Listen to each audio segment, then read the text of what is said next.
స్తోత్రం. మరి ఆత్మీయ పెద్దలకి, కూడి వచ్చిన సేవకులందరికీ, మరి నాకు కోసం మరి నన్ను దేవుడు అభిషేకించుకుంటున్నందుకు నేను ఆహ్వానించిన వచ్చిన ప్రతి అందరికీ నేను తెలియజేస్తున్న కృతజ్ఞత వందనాలు తెలియజేస్తున్నాను. మరి దేవునికి వేలాది కృతజ్ఞతాస్తుతులు చెల్లిస్తున్నాను. మరి నేను దేవుని సన్నిధికి రావటానికి ఫస్ట్ కారణం నేను కొద్ది సాక్ష్యమే చెబుతాను. ఎందుకంటే ఒకరి స్టేజీ మీద చెప్పడానికి ఒకరి భయంగా ఉంది. మీరు దయతో నన్ను మన్నించండి ఏదైనా తప్పుగా మాట్లాడితే. మరి నేను చెప్పబోయేది ఏమిటంటే, నా సాక్ష్యం ఏంటంటే, మొదటిగా నేను దైవజనుడి దగ్గరకైనా నా ఆత్మీయ తండ్రి అయిన సాల్మాన్ అయ్య గారి దగ్గరికి రావడానికి కారణం ఏమిటాయా అంటే, నేను పోచంపల్లి గ్రామంలో మరి నా తండ్రి గారు దేవదానం గారు మరి నరసమ్మ గారుల కుమారుణ్ణి, రెండో వాడిని, మేము మొత్తం 4 మంది కుమారులు వారికి. అయితే మేము 4లో రెండో వాడిని అయిన నేను, నా అన్నయ్య ఎంతో తాగుతూ ఉంటాడు, మందు తాగుతూ ఉంటాడు అనమాట.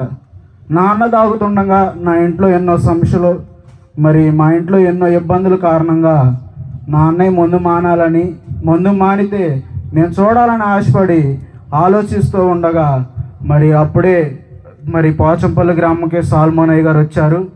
వచ్చినప్పుడు నేను సాల్మాన్ అయ్య గారి దగ్గరికి వస్తూ ఉండండి, వెళ్తూ ఉండండి. అయితే వెళ్తుంటుండగా ఒకరోజు మనసుకు అనిపించింది అనమాట, అయా దేవుడు నిన్ను మీ ఇంట్లో నిన్నును మరి నీ అన్నయ్యని దేవుడు ఎన్నుకొని ఉన్నాడయా, మరి మీరు దేవుడి సన్నిధికి రాండి, నీ అన్నయ్యని మారుస్తాడు, మీ కుటుంబాన్ని నిలబెడతారు, ఎందుకయ్యా బాధపడుతున్నారు, రాండయ్యా అని పిలవటం జరిగింది. ఆ విషయంలో నేను మరి సాల్మాన్ అయ్య గారి దగ్గరికి వెళ్ళి నా అన్న కోసం ప్రార్థనలో ఉన్న స్టార్టింగ్ అంటే నా అన్న మారితే దేవుని కార్యం మరి చూడాలని ఆశతో మటుకి వచ్చాను. అప్పుడు దేవుడు అంటే తెలియదు నాకు. ఫస్ట్లో నేను ఎలా ఉండుండంటే, నా నమ్మకమే, నేనేదనుకుంటే సపోజ్ ఒక స్తంభం ఉందంటే దానికి రాయేయాలంటే నా మనసులో ఉండి నేనెత్తేనే తగిలేదు కానీ ఓరు నాకు చెయ్యరు, ఓరు దానికి తగలాలని నేనెత్తేనే తప్పనిసి ఓరు ఎత్తే తగలని అనుకుంటా ఉండండి. అయితే ఇప్పుడు నాకు దైవ సేవకుడి దగ్గరకు వచ్చినప్పుడు అర్థమైంది ఏంటంటే, ఒక దేవుడుండి మనలో తగలాలని ఆయనకు ఆశ ఉండి మనం వేసినప్పుడు తగిలితే తప్పనిడిసి మనం సొంత ప్రయత్నంగా ఎన్నిసార్లు వేసినా తగలదు.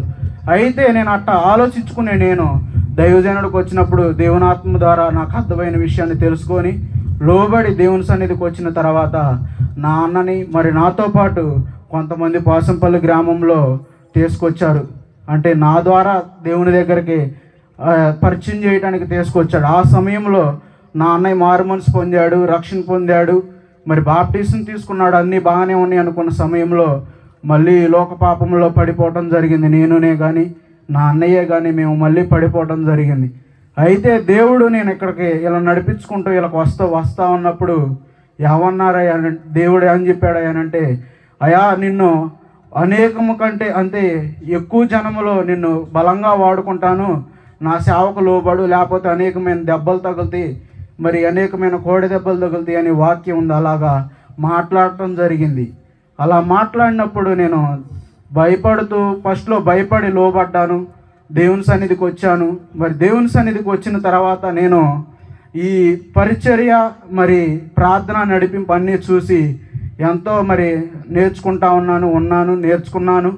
కొన్ని విషయాల కారణంగా దేవుని సన్నిధికి మళ్ళీ నేను దూరం అయిపోయినప్పుడు దేవుడు మరి నాకు ఇచ్చిన భార్య విషయంలో కానీ నేను ఎన్నో గలిబిళ్ళ ద్వారా భయపడుతూ లోబడుతూ దేవునికి భయపడి పారిపోయాను అనమాట. దేవుని సన్నిధిలో 6 నెలలు దిద్దుబాటు చేశాను. ఫస్ట్లో సేవా తరబిది కానీ కూర్చున్న నేను దిద్దుబాటు చేసి పారిపోయిన తర్వాత దేవుడు నన్ను పిల్లగాలని నాకు ఇస్తాను, నీకు పలానా వారితో వివాహం అయింది, వివాహం చేసుకుంటావు నీవు అని దేవుడు నాతో మాట్లాడాడు ఇంటికాడ ఉన్నప్పుడు. సరే అని నేను లోబడ్డాను. తర్వాత దేవుడు మరి వివాహం చేశాడు, నీకు ఒక కుమార్తెని ఒక కుమారుణ్ణి ఇస్తాను అని చెప్పాడు. దేవుడు చెప్పినట్లుగానే నాకు కుమార్తెని ఇచ్చాడు. లోబడ్డాను. తర్వాత దేవుడు నేను నా తండ్రి వారు ఏమంటే వ్యాపారానికి వెళ్తూ ఉంటాను, జీవాల వ్యాపారానికి. నా తండ్రి అనేకుల మధ్యలో వ్యాపారం చేస్తూ ఉంటాడు, మరి కొనటము అమ్మటం చేస్తూ ఉంటాడు. అయితే నేను వ్యాపారానికి వెళ్తుండగా ఒకరోజు ఏం జరిగింది అంటే, 4 సంవత్సరాలు నేను వ్యతిరేకించి తిరుగుతూ ఉన్నాను దేవుడి మాటను పక్కన పెట్టి. తిరుగుతూ ఉన్నప్పుడు దేవుడు ఏం చెప్పాడంటే, వరుసగా నాకు ఫస్ట్ జ్వరం తగిలింది, తర్వాత మా భార్యకి జ్వరం తగిలింది, తర్వాత నాకు ఇచ్చిన పిల్లలకి ఇద్దరికి జ్వరం తగిలింది.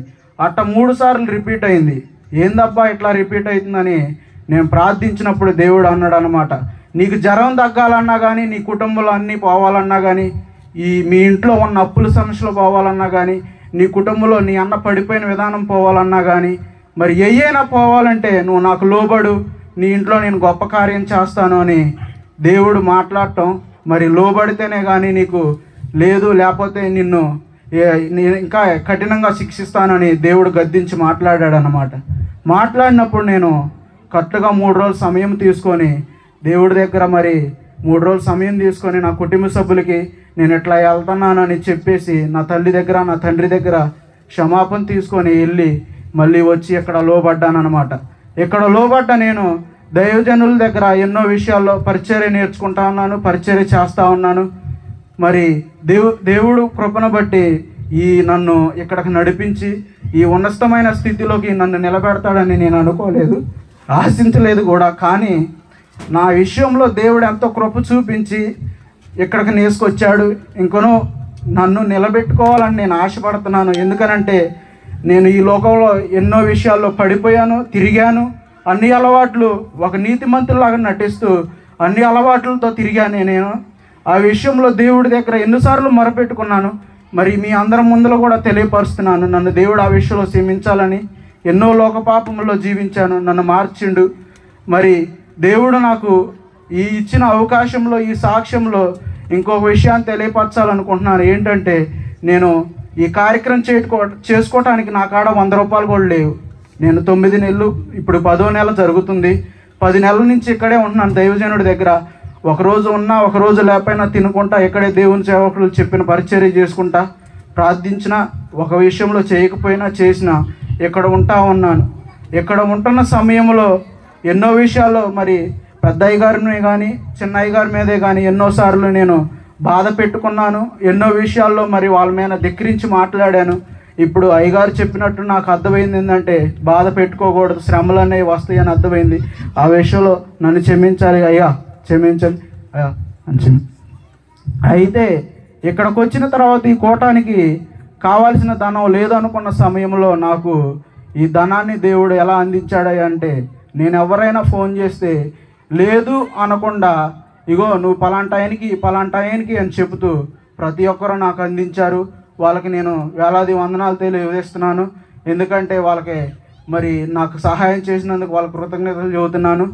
మరి నాకు ఈ కూటానికి కావాల్సిన ఖర్చును కూడా దేవుడే సమకూర్చిండని నేను ఎంతో ఆశించాను, నమ్మాను. కాబట్టి నాకు దేవుడు ఇంత కృపతో నా కాళ్ళు లేని 100 రూపాయలు, ఒక 10 రూపాయలు కూడా లేవు, అయినా నన్ను సమకూర్చాడు. మరి ఇంకనూ మరి దేవుడు ఈ కూటముల విషయంలో, ఈ అభిషేక విషయంలో నాకు తోడుగా ఉండాలని ఆశపడుతూ మరి దేవుడు ఈ కొద్ది సాక్ష్యాన్ని దీవించును గాక. ఆమేన్.